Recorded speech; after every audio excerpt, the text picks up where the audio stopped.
What's up, you guys? It is March 9th, 2022. This is Fightful Wrestling, and this is your post AEW Dynamite review. This is my first time back on an AEW review since last week, as I was out of town, in town for Revolution this past weekend. But you got plenty of AEW Revolution content, I'll tell you. 3+ hours worth of it. Thanks for that, Alex. Well, it was 5 hours of programming, which we distilled down to 3 hours of talking about it. Usually it's like 2.5 hours of talking about a 2-hour program. Gonna just hit that mute button on Alex real quick. Usually I only do that to Denise. But a big thank you for you and Kate filling in for me this week. By the way, guys, this show brought to you by our friends at nordvpn.com/Fightful and athleticgreens.com/Fightful. We'll tell you more about that later, and we'll brag an awful lot about FightfulSelect.com. If you have not subscribed to it, it might be a good idea for you guys to do that if you like wrestling news and all that good stuff. But we do have Alex Pawlowski here with us. I'll be gone next week. Robert will be back filling in for me as I'm having dental surgery. So no listing your boy next week, but we had a pretty big one this week as we had former Impact World Champion Josh Alexander in studio. It was fascinating. He walked us through the process of him working, quite honestly, a lot of people. I found out less about his re-signing than, quite honestly, most re-signings of late. So check that out. And on the list goes on, he gave us like a unique perspective of how the locker room looks at dirt sheets, which was fascinating because he talked about them like reading our reports as they're all backstage and they all look around and they're like, which one did it? Which one said something? Both talks are very, very great to listen to. We're going to have more in-studio guests on Listing Your Boy in the future. But you know what? You're here right now. Leave a thumbs up on this video.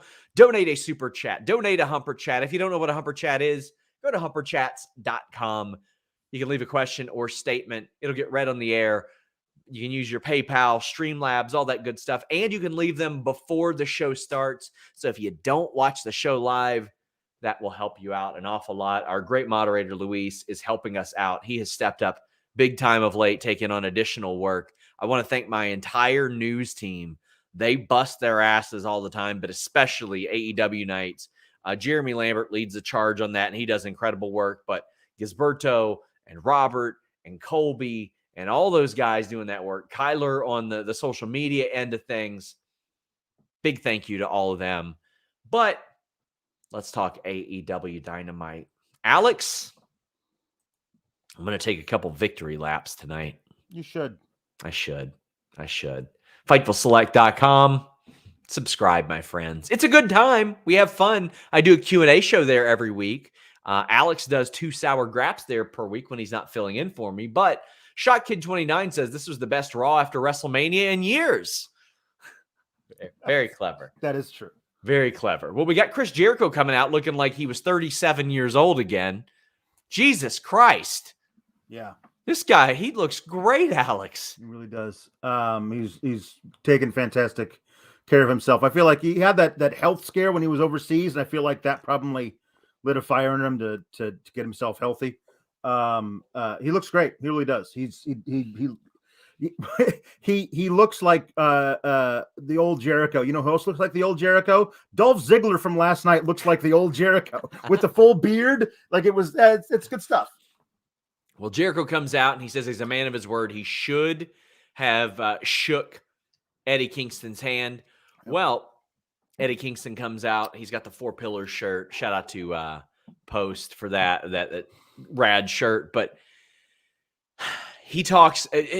Alex, I think you'd be better off explaining this one because the intricacies of this, he talked about how he wanted to just walk away and let the pressure get to him. But he had people that came up to him and said, your Players Tribune article saved my life. And that pushed him. Yeah, it was that was some deep stuff. I want to say this. Fair play to Jericho because his promo that he cut by himself where he was like, I made a mistake. I was angry, was frustrated of having lost the match. I should have shook Eddie's hand, and I've been losing sleep on it ever since because I made that error. He sold me a ticket to his babyface turn, so much so that I was angry he was going to be a babyface again. I saw that. I was like, no, I don't want to have to root for him again. But the other thing about this is here's what a magician Eddie Kingston is.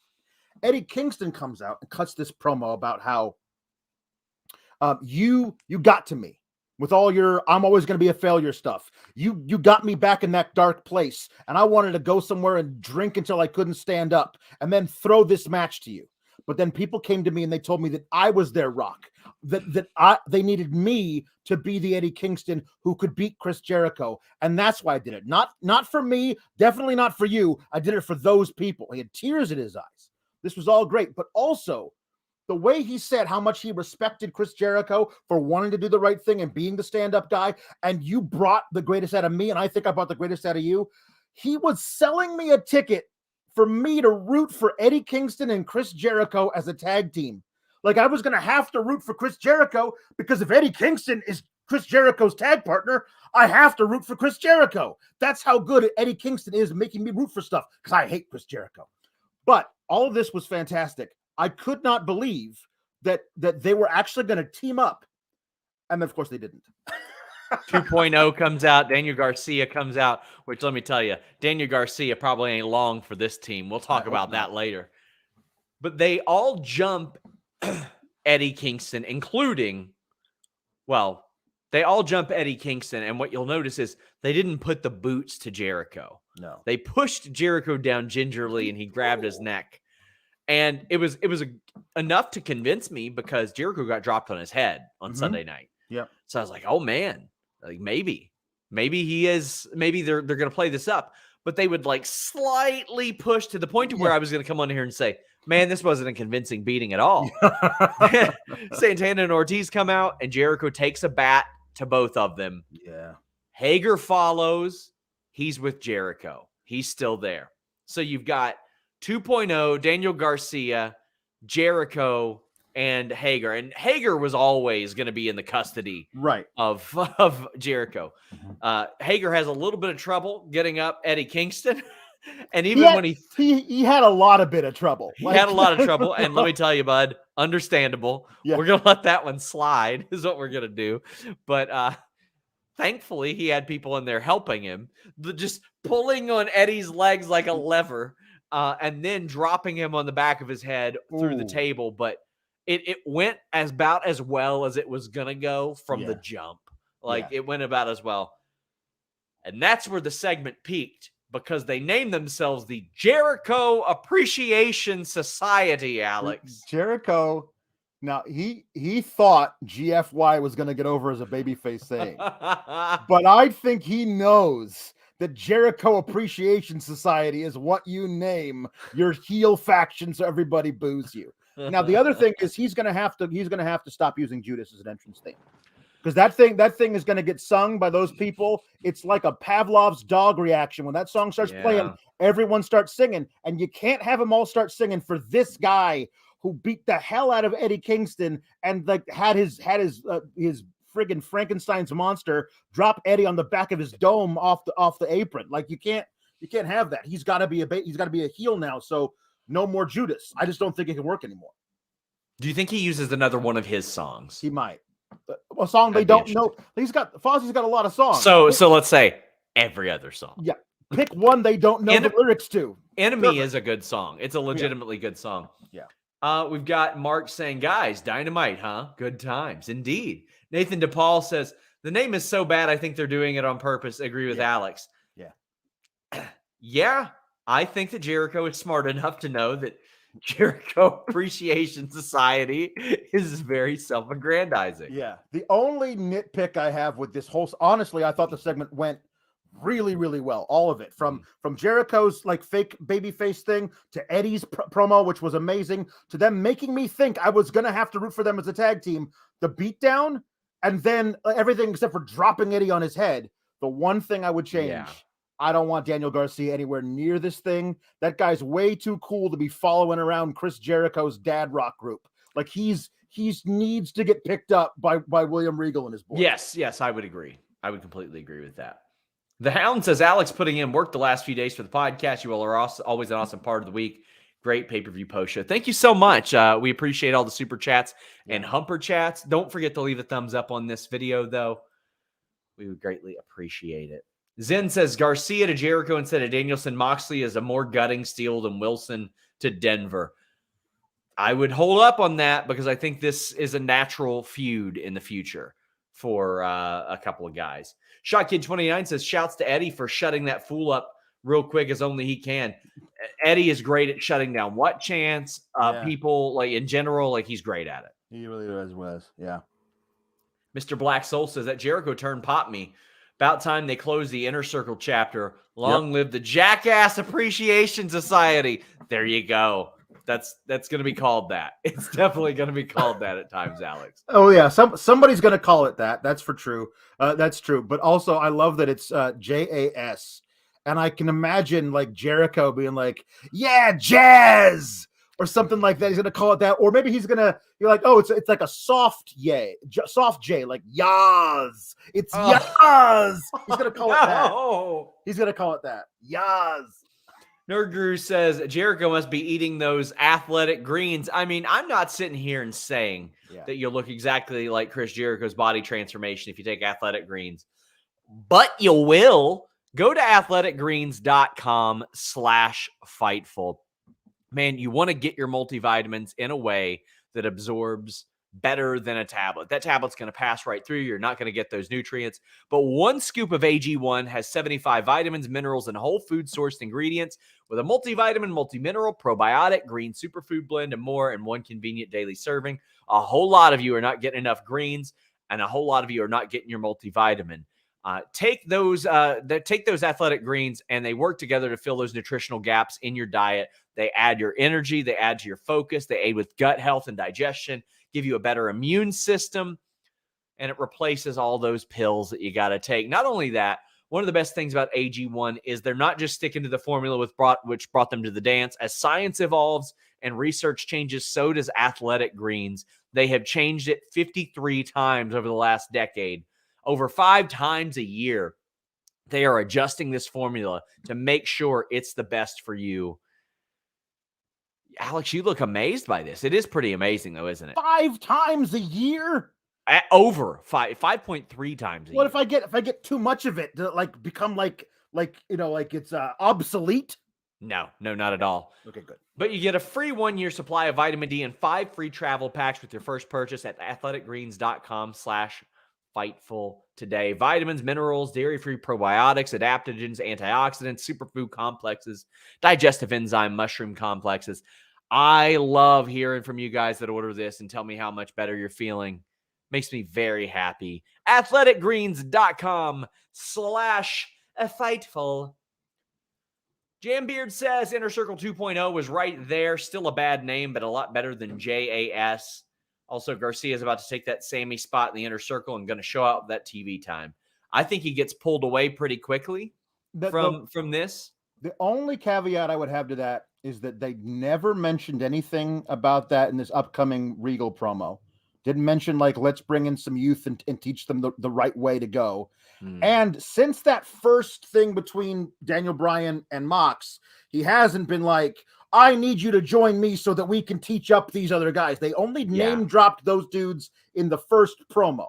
So that maybe they've gotten away from that, but I hope that's not the case. Yeah, I hope that's not the case either. I think that they're still going to lean into that. Okay, good. Mark says, surely they're not going with JAS as a faction name, right? Inner Circle 2.0 is sitting right there. I think Inner Circle 2.0 would make a lot of sense. Yeah. But also, I think that probably Jericho and AEW in general feel a special kind of way about Inner Circle. That was a big part of them launching Dynamite. True. That's true. Zen says Jericho could do a Nakamura and use a Japanese singer so no one can sing along. That's not a bad idea. Yeah. He could like have like a different language version of Judas. Maybe. Brent Lockman says Jericho and 2.0 or Darby and Jeff Hardy, which is a more natural pairing. Darby and Jeff. But Yeah. Jericho and 2.0, I think, are a very, very good one as well. That is good. And this way he can't call Matt Lee squarehead anymore, because that was really old immediately. I would kind of like it if he still did. If he lost the match, he would absolutely call him a squarehead. He's like, you and Squarehead, you all take this side. And he's just like, what the hell, man? I thought we were past this. Brian says Jericho Appreciation Society should attack the TNT champ. Or he said Jericho Apparition Society. I think he means Appreciation Society. Yeah. Grayman says now AEW has 29 tag teams and 2.0 got a big push. I'm glad they have a bunch of teams. Yeah. Makes me very, very happy. Fear and Loathing in New York says the most surprising thing tonight, Garcia joining Control Your Jericho. Least surprising thing tonight, Hager joining Control Your Jericho. And Sawyer says major WWE crowd tonight more than last week. Kudos, Eddie, for handling the what chant. Judas has to go, but chanting yes for Danielson nowadays is just as grating. I don't think so with Danielson. It's so ingrained in him, but yeah. I mean, he did say that he wasn't going to do it anymore, and it hasn't hurt him a single bit. Right. Eric said JAST is already on Pro Wrestling Tees site. Man, those Pro Wrestling Tees guys keep shooting themselves in the foot, huh? Yep. Ellie Statis says they had 2-point Jericho right there. Yeah, that too. Demolition Crunch says I didn't know anything about Eddie before AEW. Now I love him. Hey, that's the goal, man. You see what other people see. That's why I don't believe in the fabled casual fan, Alex, because you would think that the fabled casual fan would look at Eddie Kingston and go, well, he doesn't look like a wrestler, based on what a bunch of dorks on the internet say. Yeah. I am of the belief that a casual fan would probably look at what the normal crowd is reacting to and say, this guy must be pretty cool. He seems pretty cool to me. Yeah. And that seems to be the case with Eddie Kingston. Yeah, if you're into AEW at all, if you're not like currently hate watching it, and everybody who's watching AEW is into this particular person, and you're like, well, this guy, he seems cool to me, and everyone loves this guy. Maybe I should look more into his background or whatever, and find out whatever was. That was the other thing about the Punk entrance kerfuffle. Like the people here who seem to really know what's going on are really excited about this song. Like, maybe I should understand that there's a reason why everyone knows the song and loves the song. And I'd be like, hey, this isn't something I know. Me. Like, that's not a good way of watching anything. I agree. Yeah. I am with you right there, bud.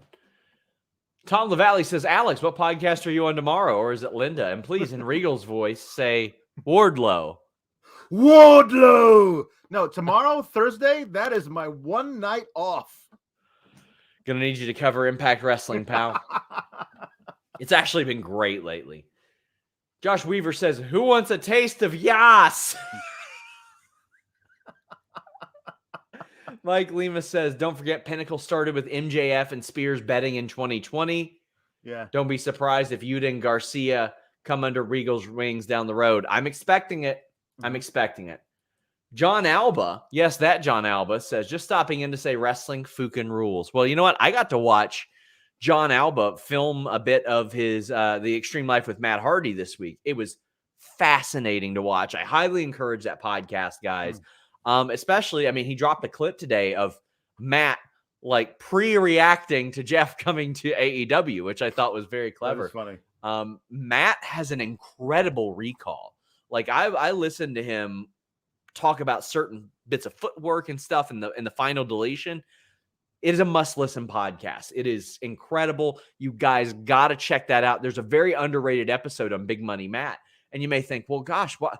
That's awfully recent. He talks about how the Italian Stallion basically screwing him and Jeff out of money earlier in their careers was the motivation for this character. So definitely check that out.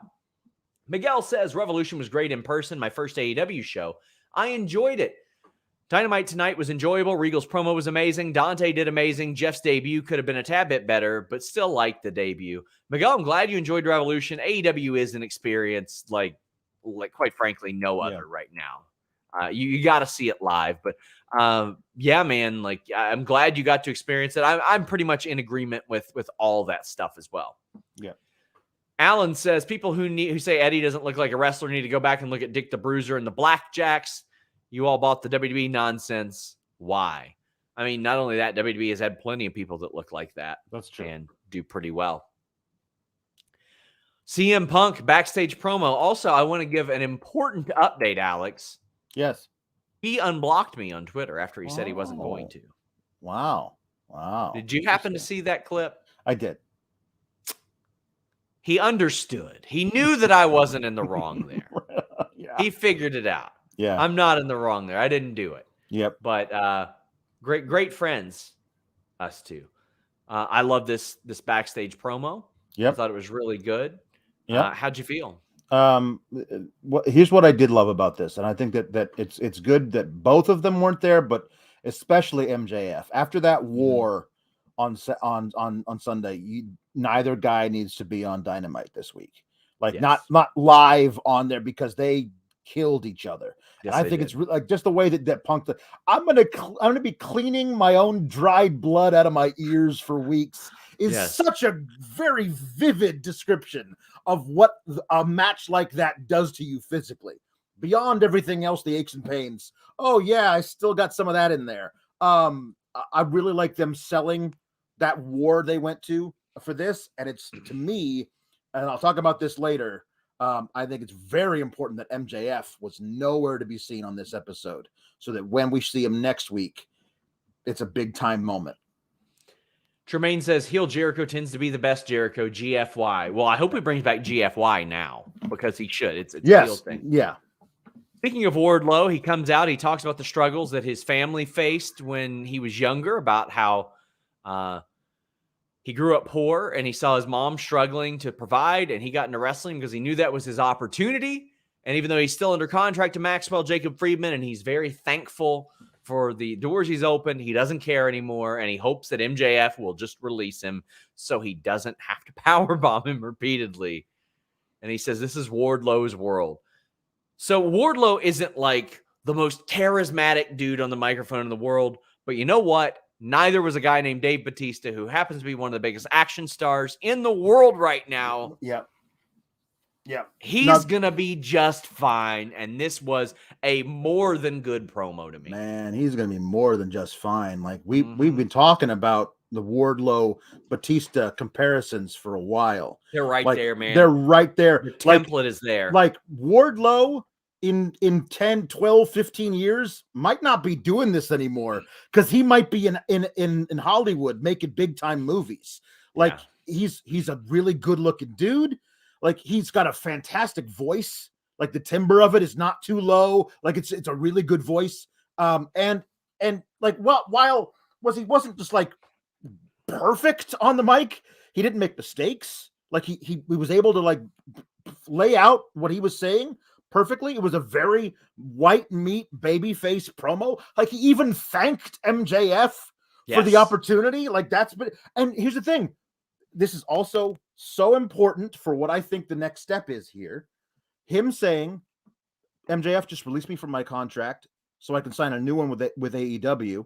Yes. Because if you just do that, I have no problem walking away and washing my hands of you, and I don't want to do it. I want nothing more from you. I don't want to power bomb you into the center of the earth. I mean, I do, but I'm not going to if you just do the right thing and let me out of my contract. That's a really great babyface thing to do. It shows that he's not going to back down from him if MJF screws with him, but also he's willing to be the better man, take the high road and walk away. Of course, MJF's not going to let him do that, so we're going to eventually get to see him powerbomb MJF through the center of the earth.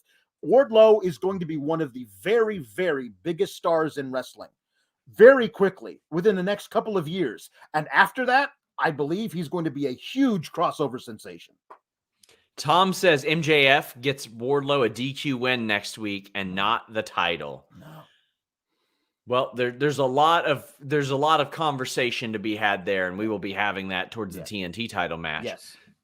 Chris says Wardlow can cut a promo. I was very impressed. Like it wasn't. we haven't seen him cut a promo like I this know. ever. So we were all waiting to see, like, can this dude talk? He's had a couple of like moments where he's had a line or two, and he seems like a cool guy, but like we haven't seen him like, here is my story laid out for you while I'm talking on a microphone in the middle of the ring. We've never seen that before. So I thought he passed that test with flying colors. I thought he did too. This wasn't like a promo. This ain't like a Hard Times promo I'll remember forever. But I'll always like, I look at Wardlow and I'm like, well, that's not a deficiency.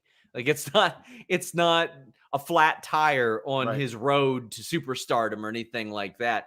He's gonna be just fine. And I thought this was a great way to start it off. Yep. Jambeard says Wardlow didn't need charisma for this promo because he came across real and very likable. I mean, saying charisma doesn't mean like The Rock or anything like that. I mean, just like that magnetism. But the magnetism that he had was, how the hell is he going to do? Oh my gosh, he's relatable. Yeah. And like this big dude is sirloin beef sons of bitch is relatable. The thing about him too is he's got such great facial expressions. Yes, he does. Like that he can carry a lot of that. He's the strong silent type, unless you need him to cut a promo. And then he can. That's great. I like the idea that he can be that. Like the moment where he came out at Revolution and was looking for the ring, couldn't find it, and then finally he did. In that moment where he was like, "Oops!" Like that's charisma. Like being able to know exactly how to make that face and that moment work. Then that's charisma. It just doesn't have to exactly as you say be The Rock cutting promos like that. We've got a couple more super chats. Eric says 12 rounds, 10 Wardlow's more. And Valab says it's not just that he can cut a promo. He did it live in the middle of the ring, not a video package or a recorded segment. True. That is very true. That is very true. Bill says, I was praying that Wardlow didn't sound like David Beckham. Jesus. And Dan says, I honestly became the biggest Wardlow fan tonight. I'm a huge work rate kind of pro wrestling fan. Loved his promo. It struck a chord with me. That said, I legit want him to get the Goldberg push and chant wrestling megastar and crossover potential. I agree with both of those. I agree with the Goldberg push. He's already got the chant. The chants work. Now it's really going to be going when he's starting to have matches as a babyface all the time. He's got the chant going now. As far as like being a workhorse guy, like I don't think anybody would consider Dave Bautista like a workhorse guy. But you best believe that when he and Undertaker, not a workhorse guy at that point, got snubbed out of their main event spot, they said, all right, we're going to show them who the workhorse guys are. Yeah. And they could turn it on and they could do it. Yeah. And Wardlow can do it. He can absolutely get it done. AEW World Title match. Actually, let's talk about FTR before then. FTR just straight up fire Tully Blanchard. That's about it. They fired his ass. They didn't like the way that that he was talking to them. Zeke says, do they hire Bret Hart? I would be shocked if Bret was going to go on the road all the time. Yeah. But I mean, I bet you if he was available, they would love to do it. Yeah, I mean, I'm sure they would love that. There were some really interesting things about this because the reason they fired him is because he wanted them to focus on getting the titles back, and they wanted to focus on beating up the Young Bucks. Yes. So, like, I mean, firing Tully Blanchard, who has only been a heel in AEW, is a babyface move. But focusing on beating up the Young Bucks, who are very soon going to be turning babyface, is a heel move. It's an interesting little gray area they've got for themselves. But I love what this signals more to me is that the Pinnacle is also crumbling. We had just a million splits tonight. Yes. By the way. Yeah. I feel like they could have stretched these out a little bit. Like this could have been on Rampage. Yeah. And it would have probably went a little bit better. Yeah. Wheeler Yuta and Pac happened, but it happened because of the match we're talking about next. The world title match. But I do want to talk about that. This world title match did not go the 60 minutes. No, of course and it happened early in the show. Yeah. I love this for multiple reasons. Yeah. Tony Khan looked at this within kayfabe. Mm-hmm. I am to believe that Tony Khan looked at this and said, you know, actually the TNT title match is bigger because we kind of know Hangman's going to win this. But you know what? God damn it. Dante earned the match. He's getting the match, whether I think he's going to win or not. But I'm going to have a match on standby because I don't expect it to go 60 minutes. And if it does, well, I don't want to start at the bottom of the hour. and or the top of the hour and go the whole hour and then have to scramble to put something together. So they had a standby match. I love the explanation of that, and I really liked Dante and Hangman Page. Now there were a couple spots I didn't like. There's obviously the botch on the body press, and then the Hurricane Rana into the apron area that Hangman kind of gingerly went through. Those weren't great spots. This was a fine match, though. I thought it was really good. It was the post-match that helped make Dante Martin, because Hangman said, buddy, I know you had a tough year. You overcame a lot. You got to the title match, and you didn't quite win it now, but I know you're going to be back here one day, and I would love to do this again with you.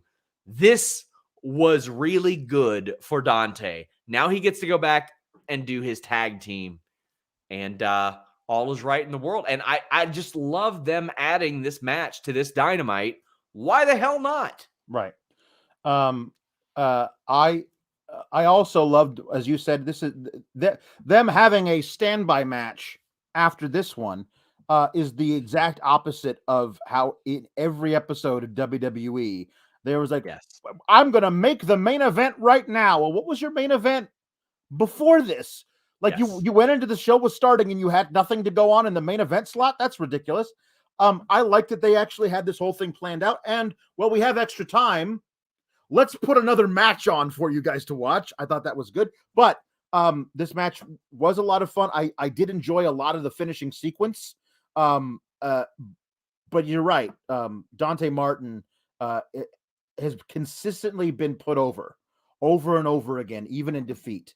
Like, let's not forget, the one dude Malachi Black ever showed respect to after Malachi beat him was Dante Martin. That nod from when Dante was top of the ramp and Malachi was still in the ring, that nod after Malachi beat him. I'll never forget that. That was a very interesting choice that they did. And this as well, for Hangman Page, who is the ace of the company, the champion, to call him back down to the ring, to give him this pep talk, that meant a lot. The only thing I would say is Dante lost his last match. Like I understand, I guess he was still number 2 in the rankings, but he lost to Will Hobbs to get into the ladder match. And the next match we see him, he's getting a world title match. That's just not what AEW normally does. I'm going to let it slide because of the overall story of Dante Martin and this match, but I don't love seeing that as a general rule. Because he was so high up in the rankings, I was cool with it. Because what are you going to do? You're going to have him fall back down the rankings? I mean, him losing to Hangman doesn't hurt. That's true. Whatsoever. No. Because, I mean, I grew up in the era, like, I would tune in on Saturday, and it's like, Bret Hart versus Buddy Landel for the WWF Championship. And I was like, what? Yeah. What the hell are we doing here? I love it. Like, I'm all for that. Like these, if he got there up in the rankings and Hangman's willing to take the match, I'm ready. I love it. So after this, we did get Adam Cole coming out, and he wants to face Hangman next week. We got a 6-man tag, and Adam Cole very much implies it's the Young Bucks. And then backstage, he's with all of them, and the Young Bucks are like, whoa. We're not having anything to do with that. And then Adam Cole switches it up. We know he's about to pick the Bucks, but they say they don't want it. And he goes, no, it's Bob and Kyle. And I love that Kyle was like, man, you're so full of yourselves. You're very selfish, guys. Like, he's so good. Said that they're very young fellows. They know, and they love to throw a party. They're his friends, not Hangman's. They know Hangman very well. Like, young fellows immediately disqualifies Bobby Fish, so he's not allowed to be involved. But I thought this was really good. It also keeps that whole thing of Young Bucks. They get to still stay heelish. Yes. Because they're not directly involved with all of this other stuff. And I think that's going to work fantastically. And the other thing, of course, related to this is that the Dark Order want to like draw straws, I guess, to be Hangman's partners for the 6-man tag. But he's like, I just ran into Jungle Express and they wanted another shot at the Bucks. So I said, yes, I'm sorry, guys. But now Jungle Express doesn't even get a shot at the Bucks. They get a shot at Red Dragon, which I guess should be fine too. Oh, man. Well, we got that Pac Wheeler Yuta match, and the crowd was more concerned about Danhausen. Actually, I should probably read some of the super chats. Miguel says the final sequence into the buckshot, Dante and Paige is beautiful. Yes, and Dante's heel cracking Hangman in the back of the head. Ooh. Holy cow. Yeah. And then, by the way, backstage, as you mentioned, Dark Order was like so excited to team. Yeah. But this has been like the concern for me, and they're finally rectifying it. Yeah. So such a big part of Hangman's journey to the top has been Dark Order making him even more likable. And then he's just not been around them lately. He's not been a good friend. And this was another instance of him maybe not being a great friend. Yeah. And then them pretending they didn't care. Tony says they have to set up a reason that Cole will betray the Bucks. They always pick others over him in some way. Well, I mean, also, there's a guy named Kenny Omega.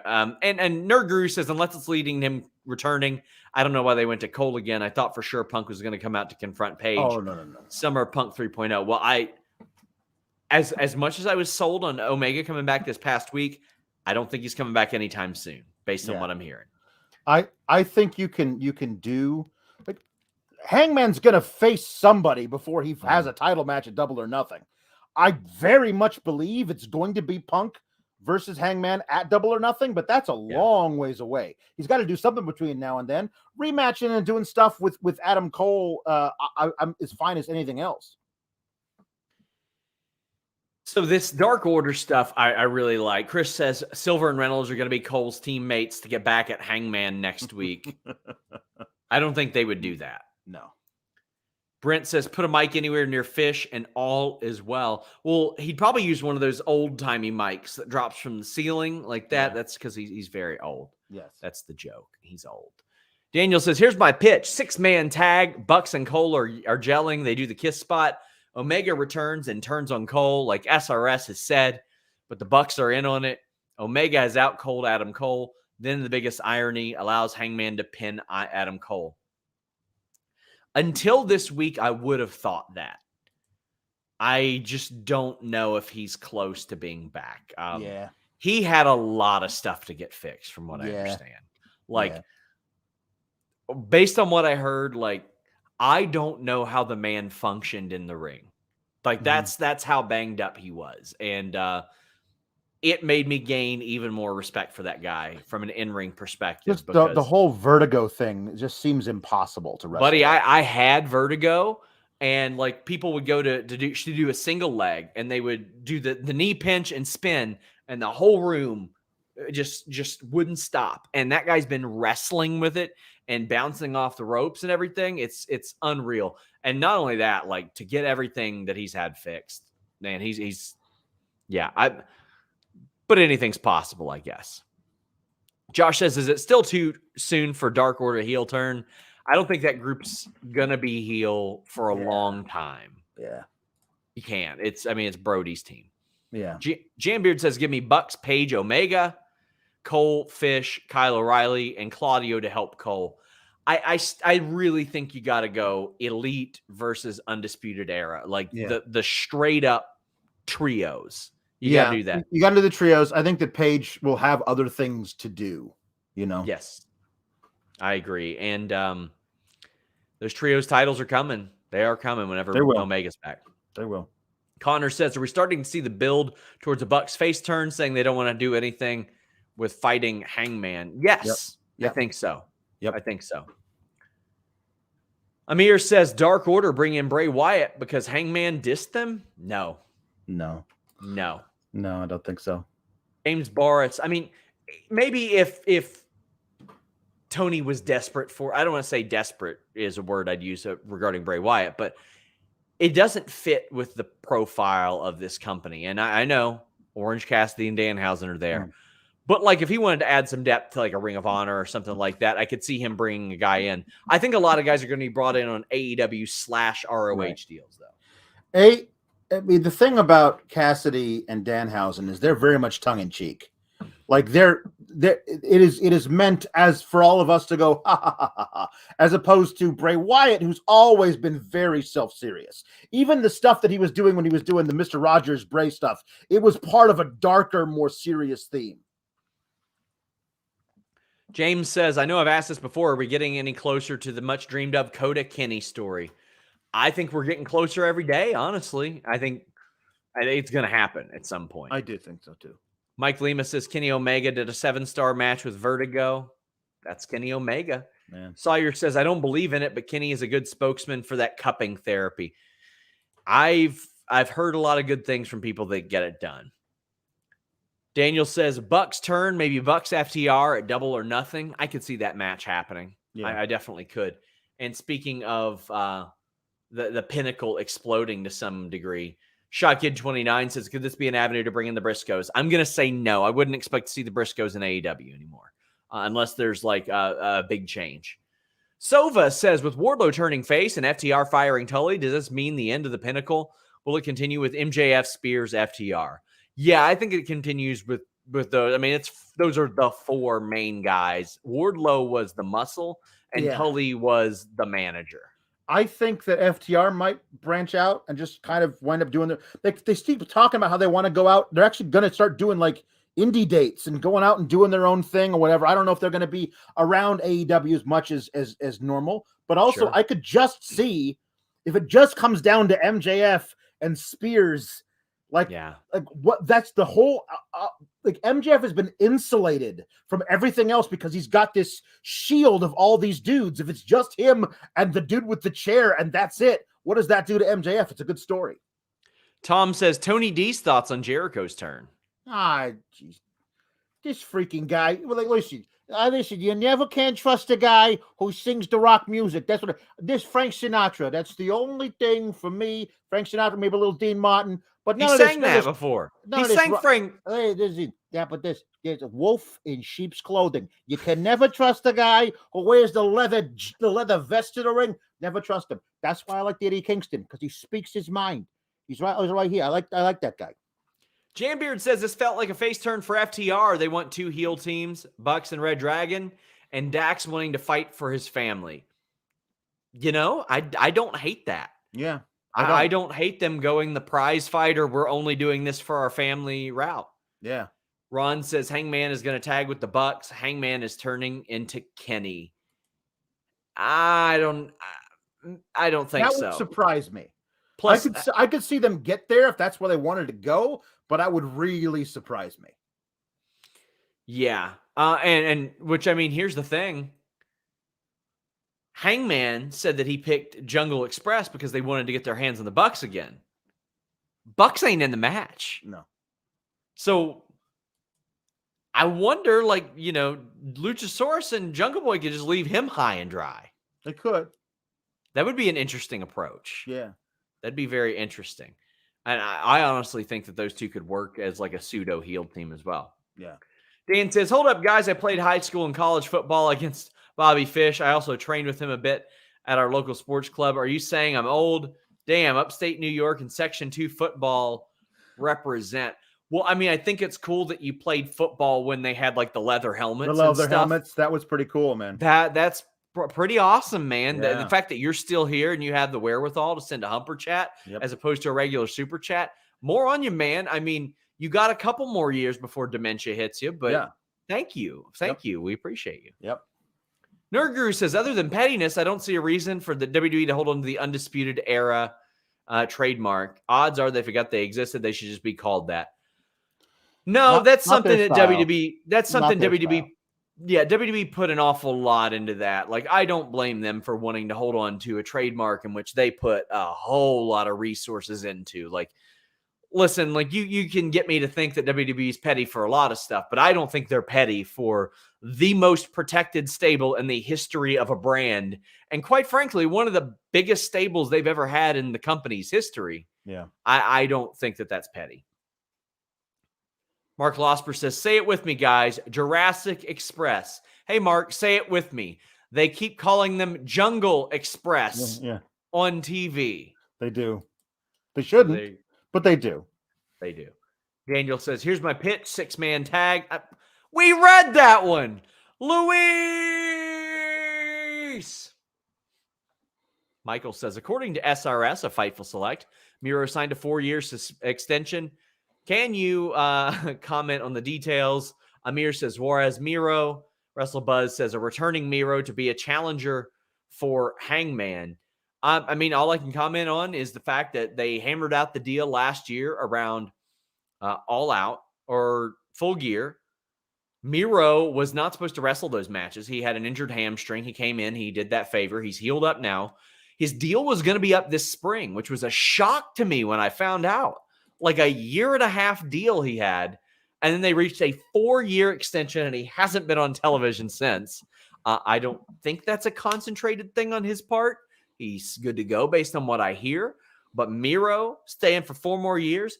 I mean, to be honest with you, Alex, I would have figured that WWE probably would have been interested in maybe making him an offer to come back.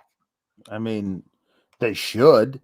Like you all you have to do is look at what he was doing as TNT champion. And go, Yes. well, let's just bring him back and do that. That's amazing. Like because they struggled to figure out what to do with the guy after he rode a tank into WrestleMania. They were like, we're not really. Maybe he's a comedy act. We're not really sure. Like this, just do this. So I miss Miro. I really do. But he can't just come back. I see people like, oh, Miro should come back and like face Keith Lee. No, because neither one of those guys should be losing feuds. Yes. Like you got to figure out who's the perfect guy for Miro to come in. For Miro to not just squash guys, but have a really meaningful feud that Miro can come out on top of. I'm just not sure who that is or where that comes out. When they have the right spot for him, they'll bring him back. Demolition Crunch says CM Punk blocked me again. No, he didn't. I'm looking at his Twitter right now, actually. I followed him yesterday. First time since 2015. Great pals, me and CM Punk. Great pals. J Blood says, I think the Kenny save of Hangman happens at Double or Nothing after Punk turns in the match. Punk could mess him up to cover for more months out. I mean, there's ways to get around Kenny doing a lot of stuff. You could delay his in-ring return by like a month or 2 after that because he comes and he attacks or something, makes a return. He cuts the promo the next week. Then you build towards his first match back and you do it in 6-man tags. Yeah. Dan says 40 years young. Guys, come on. Give me and Bobby Fish a break. Old man is mad. Well, Bobby's like 46 or 47, buddy. He's an older gentleman. Pac defeated Wheeler Yuta, who also I expect to be joining another group. The crowd was most interested in Danhausen. They were not that there for this match besides that.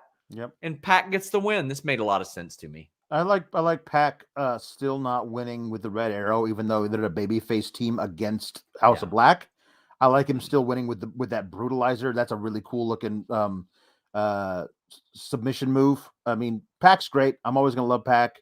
Now just I don't know, block out 20 minutes on a Rampage or whatever. Give me Buddy Matthews versus Pac and tell them to go as fast as they can. That's what just give it to me. I need it. Yep. I am in agreement there. Alicia says, does anyone else feel like JR's commentary takes you out of the match or experience? Yeah, here and there. Here and there it does. We have the AHFO board meeting. This left plenty to be desired. It felt really rushed, but considering it was after a really long Regal promo that I feel like probably wasn't supposed to go that long, I understand why. Jeff straight up cut to the point. He says, you're trying to push me out. You're trying to vote me out. So let's vote because I know my boys will never vote me out. Well, they did. And they beat Matt's ass. They did the thumbs up, thumbs down. They are more in sync with moves that require like 2 or 3 flips at a time than they are their thumbs up to down. But Darby makes a save. Sting makes a save. And I use the term save very loosely for everybody involved in this segment because they come out and they're gingerly strolling to the ring. You know Darby's got a fucking skateboard. He could get there a lot quicker. Then they get beaten up, and Jeff Hardy comes out. His brother is getting choked unconscious.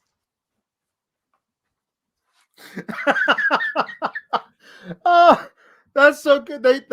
Andrade has got a chair pressed into Matt's throat for 4.5 minutes while people are coming down to the ring, dancing. Yeah.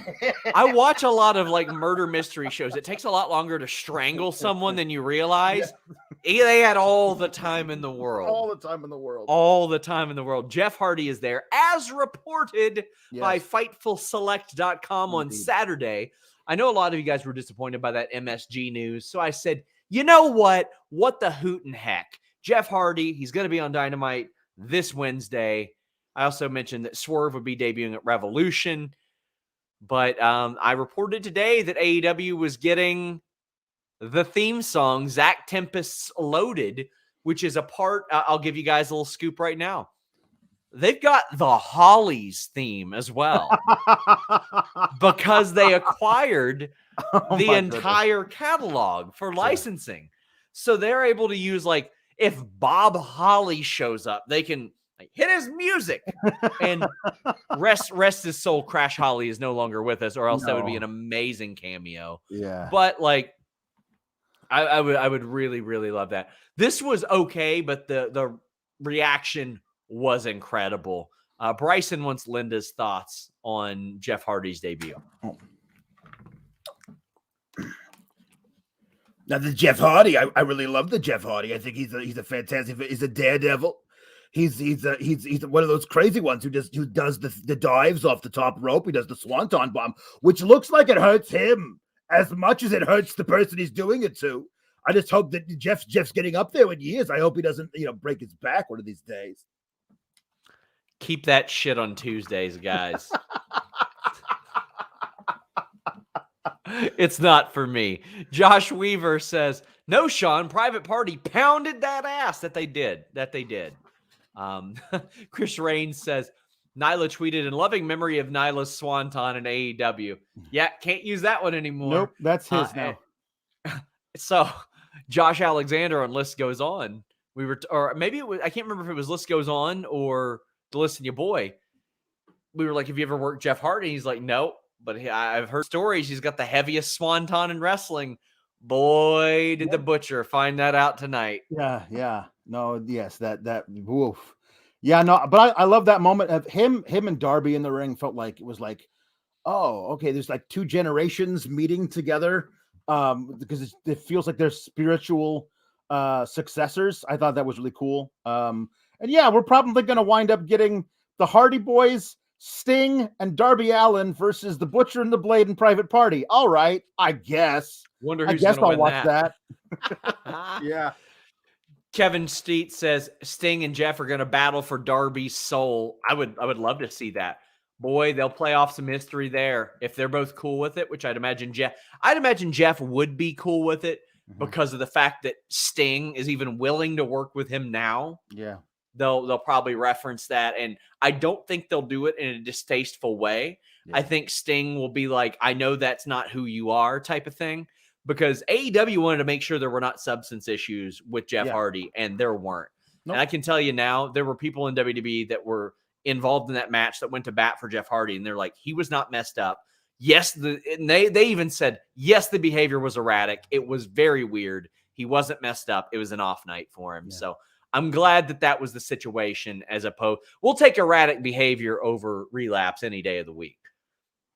Riley says, love Jeff dancing before saving his brother. And Larry says he knows there's no wrong time to rock. Ain't that the truth? Jambeard says he pressed the taunt button instead of the running button. It's that new control scheme. I know, man. They got to get used to it, man. It's a whole new engine that he's got to get used to at AEW. Paulie Short's cousin Johnny says, great to finally see Jeff in AEW. Happy they get to keep the iconic music. Looking forward to seeing the Hardys and Bucks.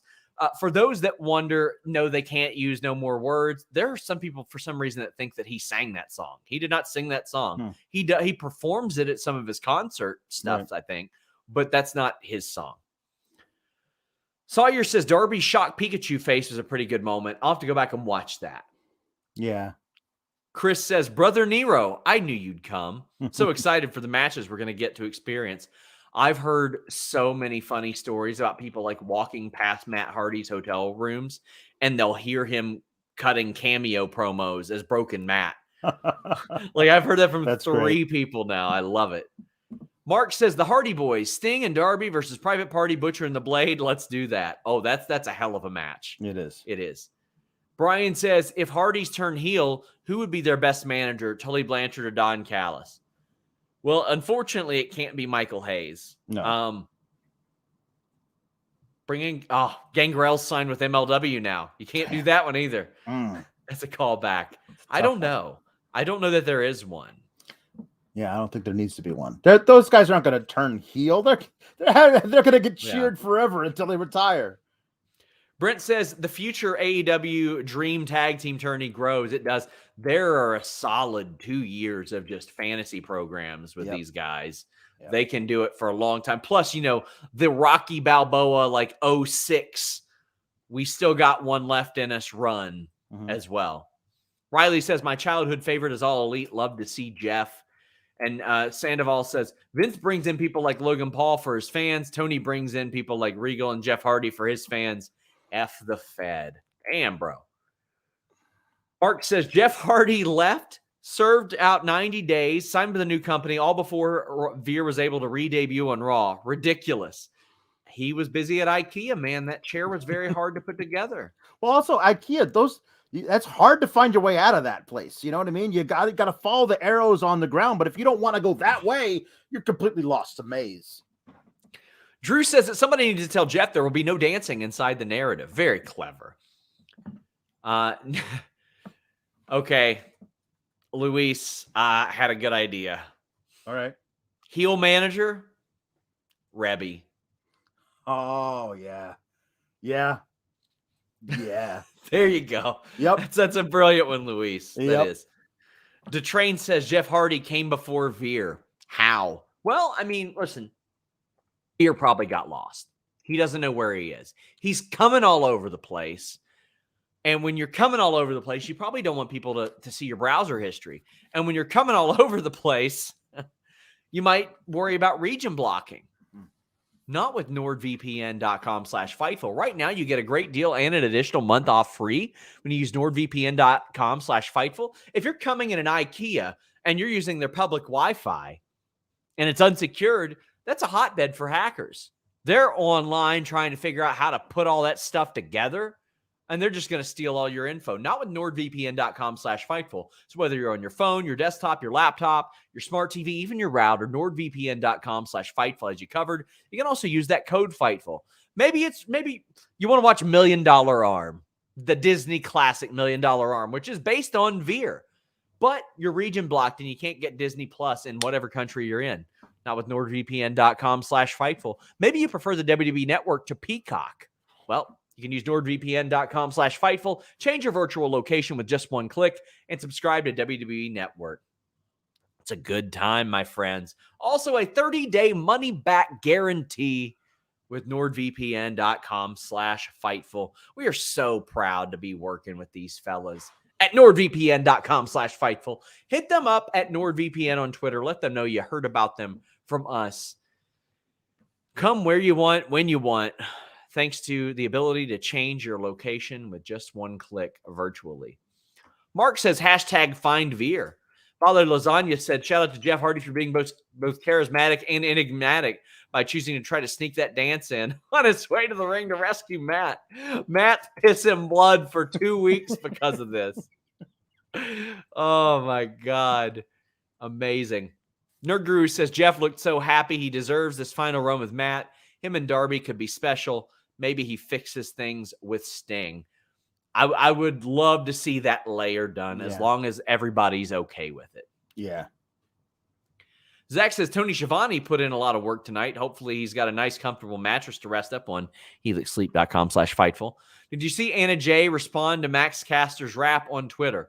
Well, I expect that she said that Jungle Boy has seen boobs, in fact, because that's what Max Caster alleged before this outstanding match. Yeah. At one point, I bought this as the finish. Me too.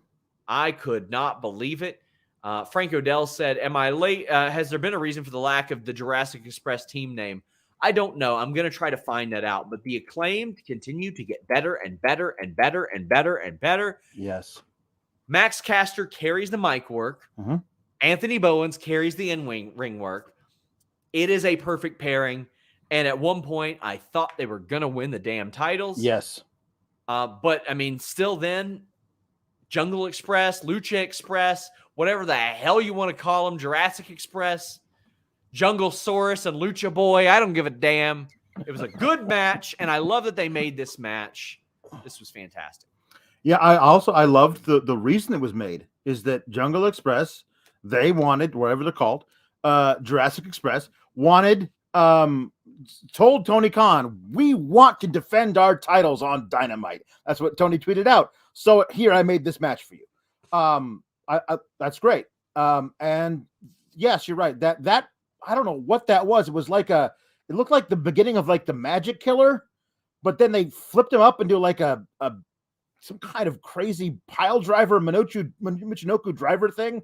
I'd never seen that double team move before. It looked amazing. And we knew that Luchasaurus was disposed of outside. He was not going to make the save. I really believed that, oh my God, they're gonna have a flash, yes, crazy title change that we're not expecting. Well, buddy, they did. Well, they did later, but that one I was actually expecting. Yes. I didn't. This would have been crazy because I was like, because for those split seconds, I was like, oh, what if they're going to do a transitional champ to put the belts on another babyface team, like Proud and Powerful or whatever? But I totally, they sold me a ticket with that near fall. I love the finish. I thought it was that like Escalera into a Doomsday device is crazy. I loved it. I thought it was a fantastic match. And the Acclaimed is one of those teams that I feel like you could put on a possible like developmental type of Ring of Honor and give them the ROH tag belts and let them run with it for like 6 months. And one criticism that I do have, that boombox spot sucked. It was so bad. It was so bad. Yeah. Bill says, could be worse. Could be the Viking Experience. I mean, I like the name just fine. It's just, Viking Experience sucked. Yeah. Brendan says, the Acclaimed as tag champs would be fine by me. They're fantastic. A great example of stars being built over time. Yeah. They get themselves over with every pre-match rap, too. So, I mean, that goes a long way. Yeah. RH says, CM Punk friendship on a pole match, Kate versus SRS. I'm winning that one. Eric says, fine, Sean. I'll get nordvpn.com/Fightful. Well, thank you. The train says, SRS used my Humper chat to transition into a sponsorship commercial. Not even mad, just impressed. All hail the Dong Lord. Well, not only that, it got you to send another one. Yeah. So who's the master marketer here? Demolition Crunch said, odd that both Tully and Arn aren't managing anyone. Arn's managing his kid and Lee Johnson. We just don't see them on TV very often. Yeah, and I would like for them to manage a new marquee team to go after FTR. Yeah. I think that could work. That might be interesting. Daniel says, I want a Rampage with 2 matches, Buddy Matthews versus Pac, Darby Allin versus Phoenix. That's it. Would be a great episode. Wow. Sure. Yeah, that'd be amazing. Let's do that. Let's just, while we're booking shit, why not? Why not? Why not? JW Pringle says, how can anyone not like Danhausen? There are some people out there, but I mean, man, even Cornette likes that dude. So, I mean, there you go. JR literally said, like, well, some people seem to enjoy him, so that's fine with me. Yeah. Yeah. Chris Kessler says, Wardlow, a.k.a. the franchise, looks like a major star. He's got that classic ideal pro wrestler body, good looks, personality, the ability to talk, which he'll even get better at with more reps. That's absolutely true. Chris. He's got all that stuff, and knowing that he can cut not just a competent promo, but a sympathetic promo. Yep. A sympathetic promo when you look like that ain't easy. Yeah. It is not easy to make people go, aw, this poor guy. That's true. It is a... it is a uphill battle. Yeah. James Boris says, can William Regal comment on why he is the best British talent in AEW and whether or not Pac cares? I love Pac. I think he's he's very good, very, very good, very, very technical young wrestler, but no one's better than old Sunshine himself, yours truly, William Regal. But we have a guest in the chat. Pretty important guest. Oh, yeah? Thunder Rose is here. She says, give me a Cage. I don't know why she's sitting here calling out Brian Cage or Christian Cage, but We're running a story on it, Thunder Rosa. Yeah. She put me over in our interview, which unfortunately the footage is lost. The footage is, I've lost my camera. I'll plead everybody, if somehow you find it, I just want the memory card back. I've got the audio though. She said I was a great journalist. I'm going to run a story about her challenging Christian and Brian Cage. But in all seriousness, she says, Ding Dog, the Wicked Witch will be gone next week. Oh, man. Thunder Rosa beats Leyla Hirsch and gets her title shot. Yes. The crowd was not quite there for this match, but Thunder Rosa was to win. I think that was the thing. Everybody knew it was a foregone conclusion that this was going to be a wrap. And Thunder Rosa gets the title match, a cage match as announced after this for next week, St. Patrick's Day Slam. Dr. Britt Baker, DMD, cuts a pretty good promo on her afterwards as well. I feel like AEW could have done a lot more with this feud. I feel like Rosa should have had a longer battle to the top.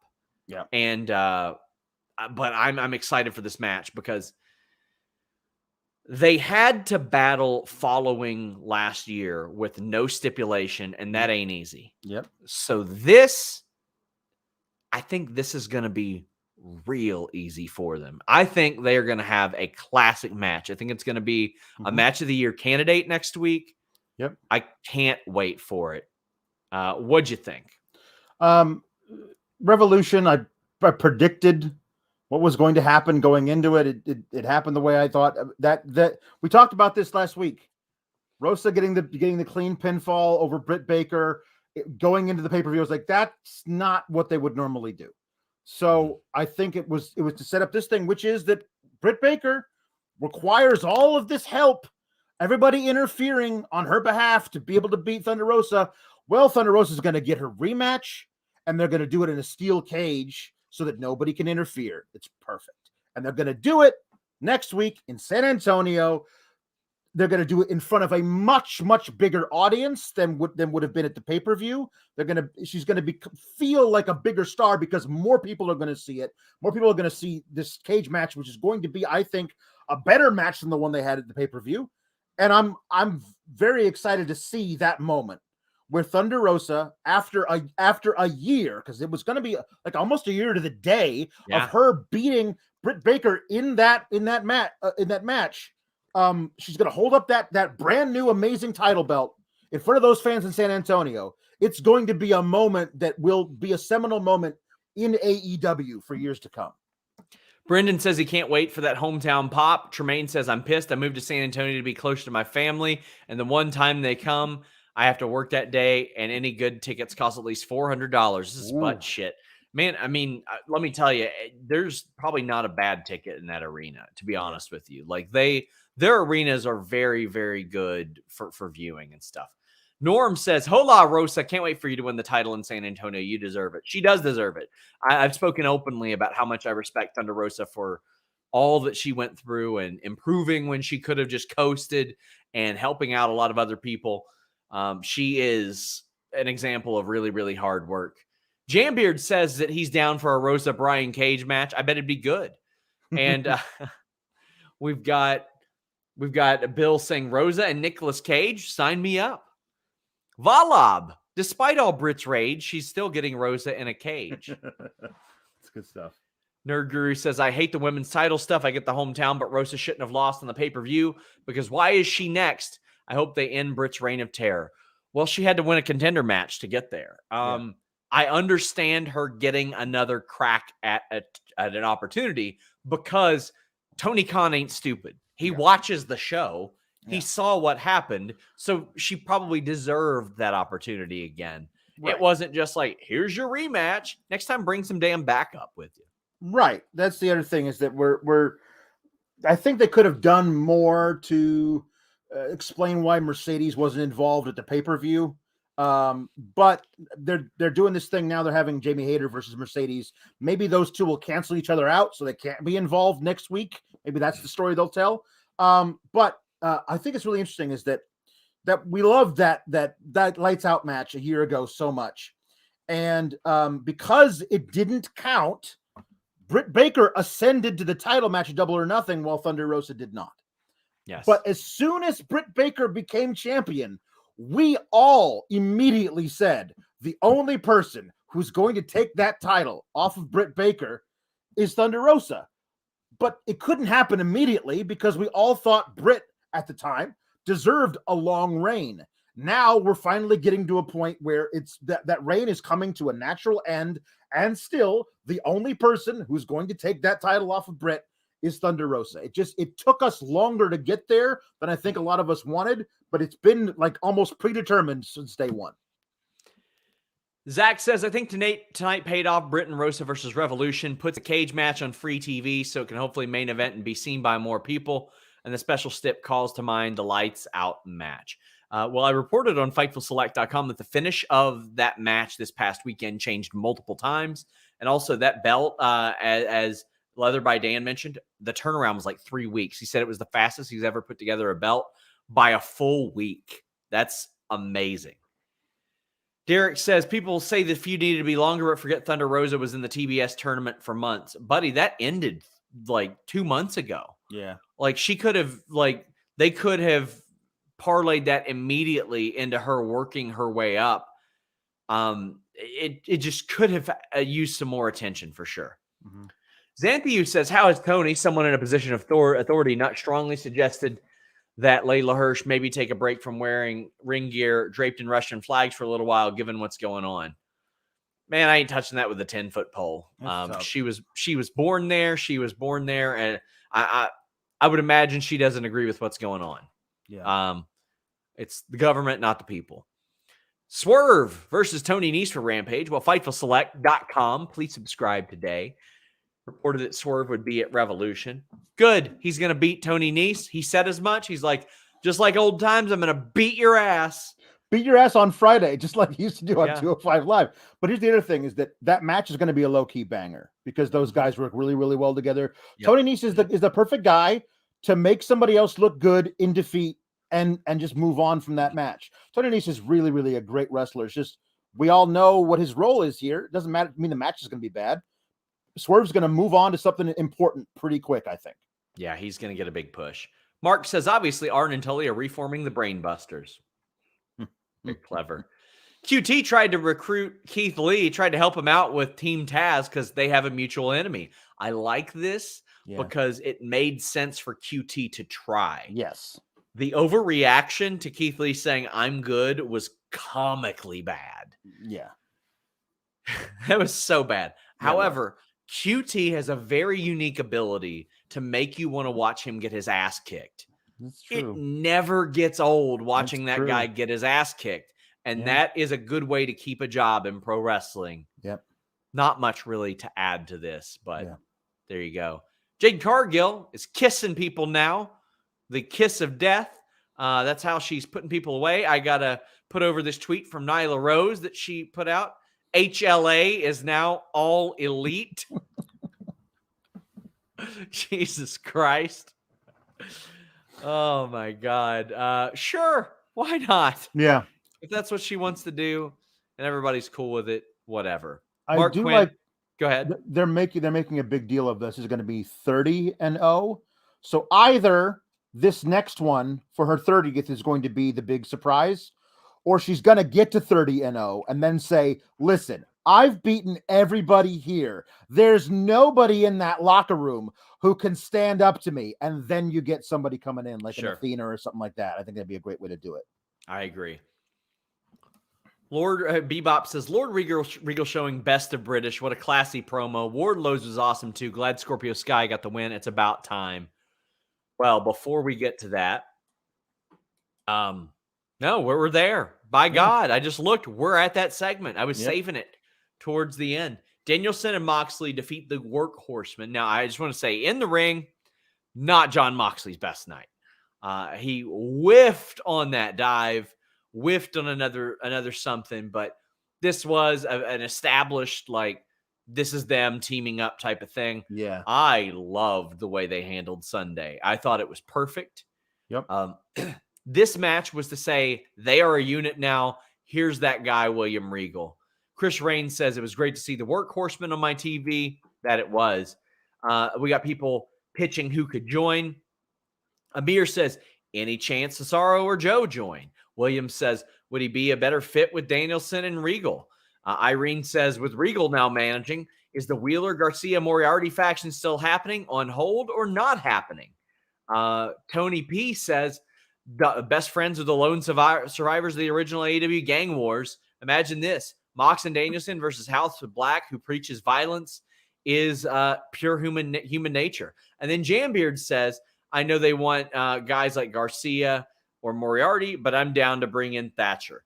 So let's attack those one by one. I don't think Thatcher's coming in unless they bring him in for the ROH thing. Mm-hmm. Joe, perhaps, or he could be doing something else. Yeah. Moriarty, Garcia, Yuta, I think you have to. I liken it to a situation I know pretty well. Jessamine Duke used to train at a very good gym local to me, about 40 minutes away. It was a really, really good gym. And she became one of the top prospects in MMA at that gym.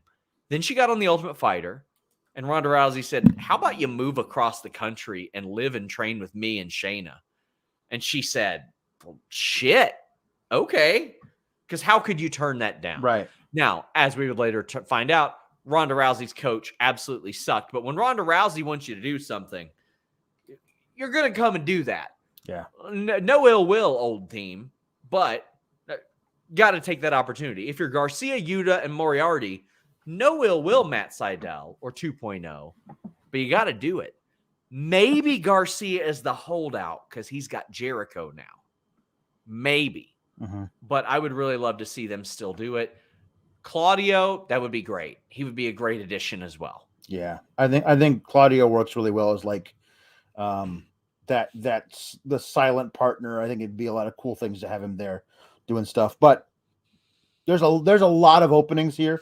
I could absolutely see this turning into like a little Cobra Kai dojo kind of a thing where you're training up the young guys. And also you could have very different personalities of these things. Maybe Wheeler Yuta, who's been hanging out with the best friends, is slow to embrace his inner violence. But maybe after a while, he's the one who's the wild card, who snaps on people and stuff because he can't handle that kind of pressure. You could do some really cool stuff with Regal and Danielson and Mox, like boot camping these guys into being what you could do some really cool stuff. I'm not sure what, but I will say I love just the very subtle ways that like Danielson and Mox are going to start to mesh, like where he had him up in that stretch, the surfboard stretch, and was able to reach up, and Mox tagged in and got in and slapped the guy across the chest while he could not protect himself. That was a cool little maneuver I'd never seen before. I am excited about what this is going to bring, but mostly I'm excited for William Regal. Reminder, guys, leave a thumbs up. You can get in your super chats or humper chats, humperchats.com. A couple more plugs, fightfulselect.com. We would greatly appreciate that. Also, I'm on Cameo now with all of the proceeds going to charity forever, period. Last month, I donated to local animal shelters in my area. This month, it is to Ukrainian relief efforts. Jimmy Van will match them this month as well. So check it out, cameo.com. I'll break news for your EFET. I'll roast you. I'll do birthday wishes, anything like that to help out a good cause. And William Regal is what a lot of people want to talk about. Brent Lockman says, to be fair, Regal being there added an hour. There was some rambling to this promo, but this is the first time the guys got to cut a long, free promo in a while. He thanked Tony Schiavone. He was making everybody in the goddamn ring cry. He was. Tony was getting emotional. He even made himself cry. He said that he's there to add years to people's career. He says that Danielson is the wrestler he always should have been. He is the perfect wrestler. He put over John Moxley as well. Simple, effective, emotional. I loved it. Yeah, I love that moment. Like, him and Schiavone, where he was like, when I first came to this country, you helped me when you didn't have to. And I'll never forget that. Like, that was beautiful. And the stuff he said about Danielson were like, I had all these problems, because we know about his past demons that he's had to overcome. which is why he sees a little bit of himself in Moxley, which is Yes. a cool thing, a wrinkle for them to go into too. But also, you were the perfect wrestler. You're the wrestler I should have been if I could have ever really fully gotten over my demons. I'm like, and you could tell, like, Bryan Danielson being told by William Regal that Bryan Danielson is the perfect wrestler. You could tell that's like the greatest compliment he could ever possibly receive. And he was being paid it in real time for the first time. That was not something that was prepared. He did not know he was going to be told that. And you could tell that really shook him to be told that by his hero. Like, I thought it was rambling in places, but it's understandable. I mean, like, this moment, my goodness. Reminder, you can get additional content on Fightful Overbooked. That's youtube.com/Fightful Overbooked. James says, war games or war games? Josh says, Danielson and Regal teaching Garcia and Yuta, but when they fail at something, they have to go out back with Moxley. I love it. Yeah. I love it, Josh. That could be that's that shit I like. Yeah. Riley says, I didn't know Regal was 53. I think he could still go if he wanted to. Would love a 6-man tag with Regal, Bryan, Mox, or Regal, Bryan match. So William Regal is nowhere near like his ring shape. He's just not, and he hasn't wrestled in a long time. Like, we're talking like 8.5 years. He did his big 21 minute match in NXT, and that was his farewell. And even that was 5 months removed after his prime, his last WWE run. Right. Like, his best days are well behind him. It was hard for him to stay in the ring for an extended period of time there at the end. He had a lot of physical stuff that he had to battle. Never say never. Anything's possible, man. Yeah. Anything is possible. Nathan DePaul says, Regal's Dojo versus Suzuki-gun win. That's what I want to see. I want to see like the young lions here against some of the young lions in New Japan. Peyton says, how do you look at William Regal and say, yeah, let's fire him. His promo ruled, and I can't wait to see more of this stable. So, Alex, did you watch all of the scrum on No, I wasn't able to watch all of it, no. He had a fantastic point about ROH, NXT, and NXT 2.0. And he was like, well, here's why I understand why they revamped it. Which do we prefer? And we all said NXT. I saw this part. Yeah. And then we said, which do you think is more conducive to Vince McMahon's vision of wrestling? We all said 2.0. And he said, that's why I don't think it was a bad idea for them to change. Did I like the other thing better? Did we all? Yes. But he's going to do what he's going to do. Why would he keep on spending time and money creating stars that eventually I'm going to sign and capitalize off of? Why would he do that? Yeah. Well, now that he ain't anymore, I need to start doing that myself. Yes. Since somebody else ain't going to do it for me. Yes. And now that's not verbatim. That's what I took from it. So that's likely what we're going to see out of ROH. And I'm down with it. And what better guy to have there than William Regal? And I keep saying this.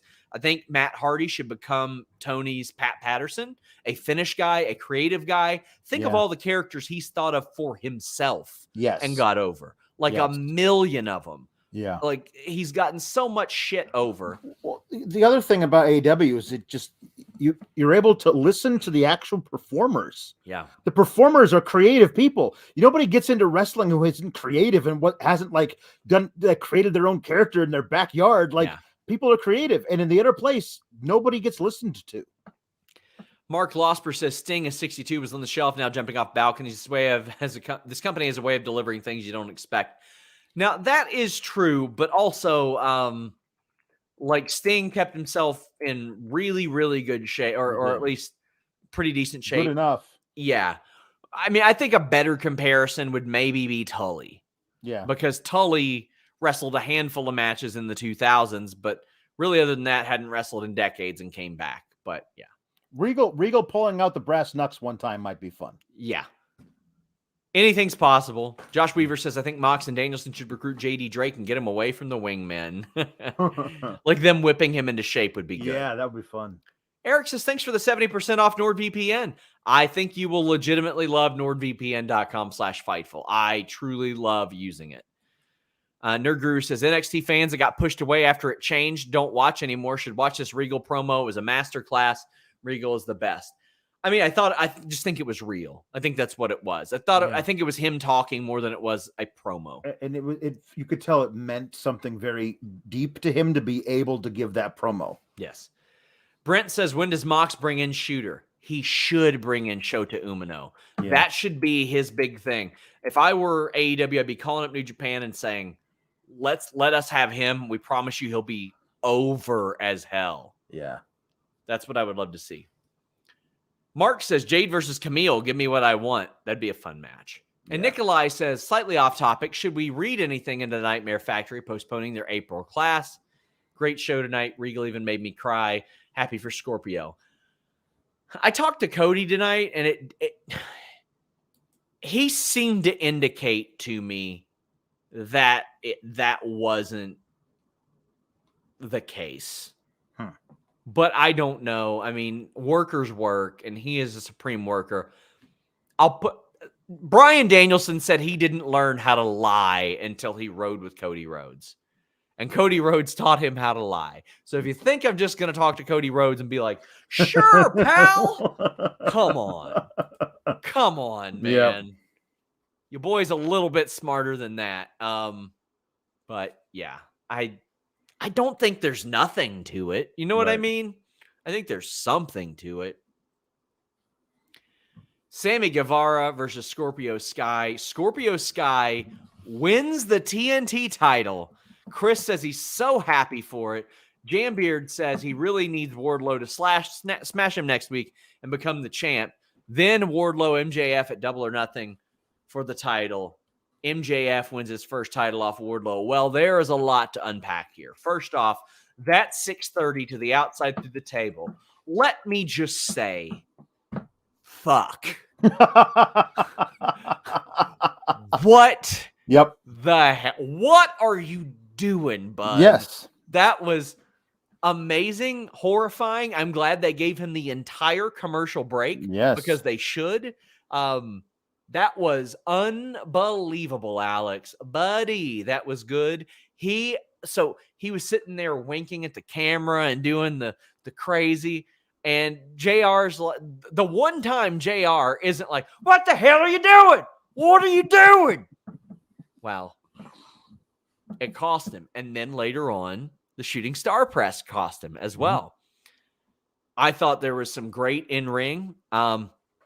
Scorpio Sky has been touting his 1-year undefeated streak. Yep. But his schedule has not been as tough as Sammy's. Sure. Like, I think that plays into the match. Sammy did a match of the year candidate on Friday, did a Spanish fly off the set on Sunday, defended the title on Wednesday. Yep. It caught up to him. Yes. His high-risk attitude caught up to him, and Scorpio Sky captured it. God, there's so much to just unload on right here. We're going to save the Paige Van Zant thing till later. This match was really good. Yes, it really was. What I love is that the one consistent storytelling thing about Sammy's character since he's become TNT champ is he always takes the unnecessary risk. Yes. And it always pays out for him, but eventually it's going to bite him in the ass. And that was tonight. And that's just poetry, man. Like that's a fantastic story. He on Sunday, there was no need to do that crazy Spanish fly off the part of the set through the tables. You didn't need to do that. What happened when you did that? Well, it didn't hurt your team. Your team still won the match, but it hurt you. You came into the match with your ribs taped up. And what happened? You got your ribs taped up, but you say, watch me, I'm crazy. I'm going to do this 630 splash onto this dude on the table for no reason because you can't pin him on the outside. What are you doing? That's unnecessary. But because he's crazy, he's going to do it. And it finally caught up to him. And that's the storyline of Sammy Guevara. It's a great story. Match, it's a great story. It actually makes perfect sense. And that's why I love what AEW does. Like that somehow has qualified as long-term storytelling, and it tells the story of Sammy Guevara from beating Miro to now. That's been the story. He takes necessary risks, and eventually it's going to catch up to him, and it caught up to him tonight, and that's why he lost the match. Chris says he laughed when Scorpio told Ty that he would kiss Sammy for her. And Grant says Sammy deserves an Academy Award for the cell job. I love that they brought out Ty there. It made a lot of sense because why would she not be concerned there? And everybody knows. Also, did Regal and Blay fuck Tony Schiavone, or was I tripping? It seemed implied. He did. It did seem implied. I mean, that wasn't a super chat, but listen, we're here to answer the tough questions and ask the tough ones too. Yeah. So there's a free one for you. Yeah. Brent says, if I do anything crazy and it goes wrong, I'm young. I can just go to the hospital, Sammy said once in an interview. I hear it every time. Yeah. Exactly. Jeffrey says, the way that some fans treat Sammy and Ty about their personal lives online is downright disgusting. Guys, I actively encourage you to treat people like dog shit if they act like that. Like, legitimately, if they're butting into people's personal lives, tell them they're fucking stupid. Tell them they're weird. Or just, I don't know, show up and I do what I do. Just if I see people making those comments, I preemptively block because I know I'm not going to have anything to say. No, to them, listen, you know what I mean? Listen, I encourage violence, Alex. I think that weapons should be used here. I'm completely serious about this. I'm not joking, and it won't be taken out of context whatsoever. Right. I think that's what should happen. Yeah. Yeah. I mean, my God, I saw so many people that were like, oh, the kiss of death. They got tattooed. It was a fucking temporary tattoo, guys. Yeah. Sammy and Ty got their names tattooed on each other. A temporary tattoo. Yeah. That's what you should do. Just tattoo gun anybody. Yeah. Anybody that does this and say, mind your fucking business. Yeah, true. That's what you should do. Anyway. Yeah. Mark says the black community will rightly eat this company alive if they take the title off of Scorpio after a 1 week reign. I don't think it will happen. I think Wardlow loses. I think that MJF will cost him the match. Why would MJF cost him the match? Why? Why wouldn't he? Because he told Wardlow, don't worry. If you win the title shot, the title shot is yours. But the contract says that any titles Wardlow wins maybe go to MJF. Like that's my prediction. I think we'll talk about what happened at the end of this match, and then I'll give my prediction for next week. Perhaps. Lord Jackson says, I know he's still just a transitional champ, but hell yeah, Scorpio, my boy. The man once wrestled a tag match in dress shoes on short notice. He did. He's amazing. Yeah. He says, I unironically want him to win the world title at some point and become the first Grand Slam champion. I think that Scorpio will find that something to set him apart. Grayman says, any word on the Briscoes, Soldiers of Savagery, or any other ROH stars, maybe a Kings of Wrestling reunion in the summer? Motor City Machine Guns are back. Why not? Saban signed with Impact. I haven't heard of any other stuff, any other people going to ROH. Maybe the Briscoes, because then they won't be in AEW. Matt says, I was confident Sammy was going to win this. Now it means Scorpio is going against an extremely over Wardlow. If Scorp loses a 1 week reign, I'd be surprised if that match ends clean at all. I don't think it's going to end clean. If Wardlow wins, then it will. Normhausen says, evening, boys. How long till Miro challenges Wardlow for the TNT belt? Because War Dog is definitely winning that next week.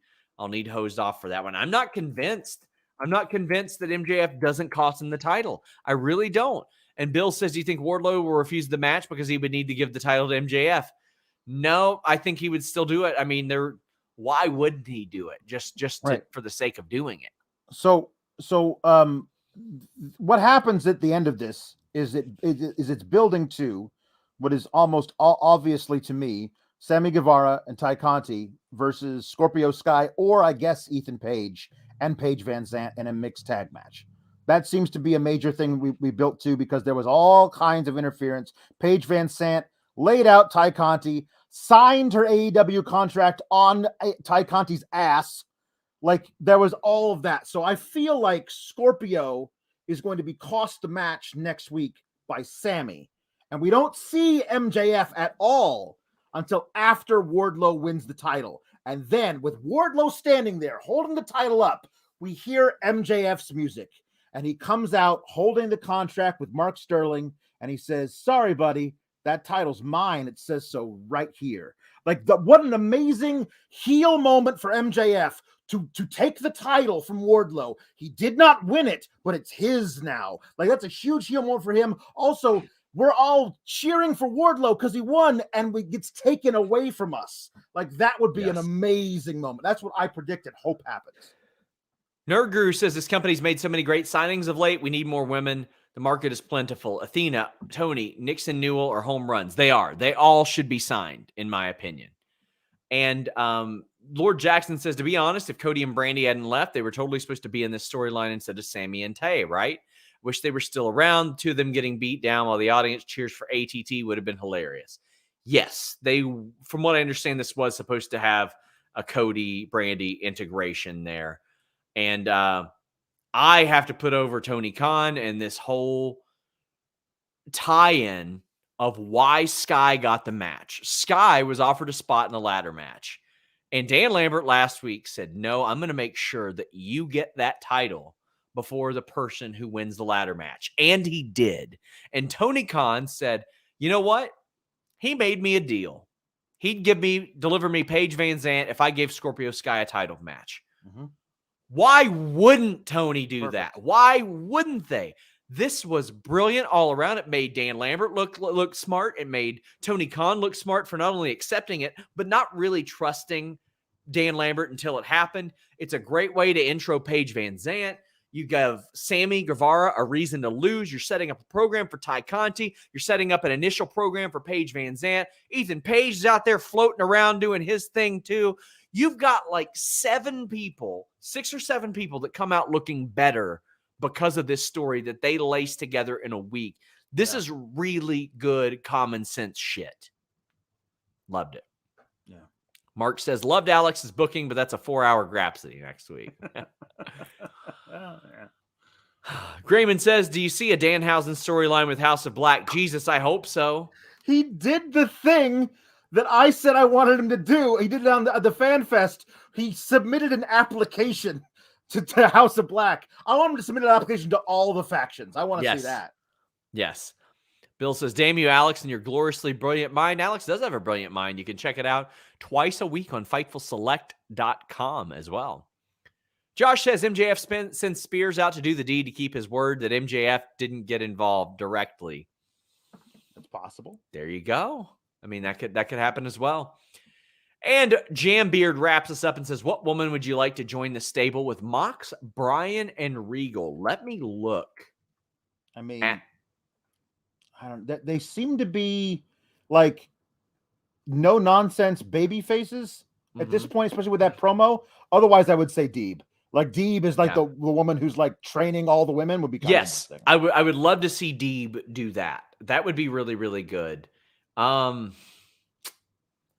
AQA could be a nice one to kind of add to that, like out of left field, like a prospect type of thing. I think that would be interesting. She's the one that stands out to me.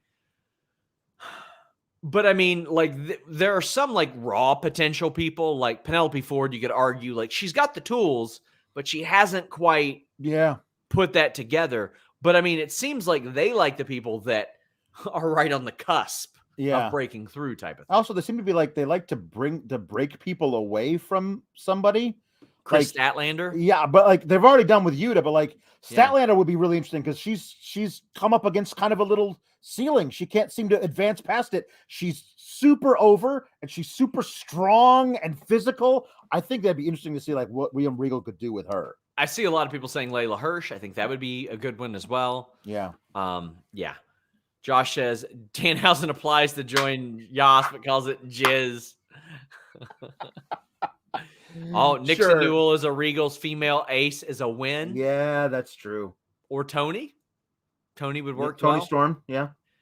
Because Danhausen cost Starks the ladder match. Do you think this could lead to a Team Taz best friends feud, Hook and OC?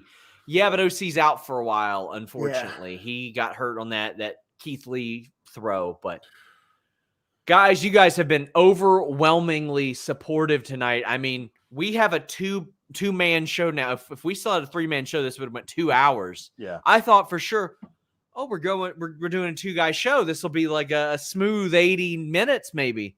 As it turns out, you guys like talking about AEW. Yeah. Leave a thumbs up. I got another interview dropping on Friday. Don't know who it's going to be yet because I'm deciding which of the interviews I want to run. And I'm trying, hoping, praying somehow my camera gets back to me so I can get footage of this. But I'm considering maybe integrating some art into the interviews that I did, maybe doing something fun there. Mark says Regal did tweet about Tony after her release. There you go. True.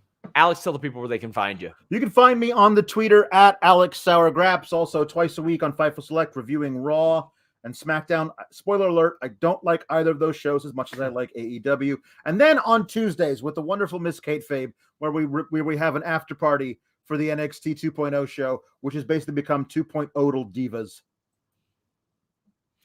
Somebody posted that JR screamed, "Yes, we can," after Scorpio Sky won the title.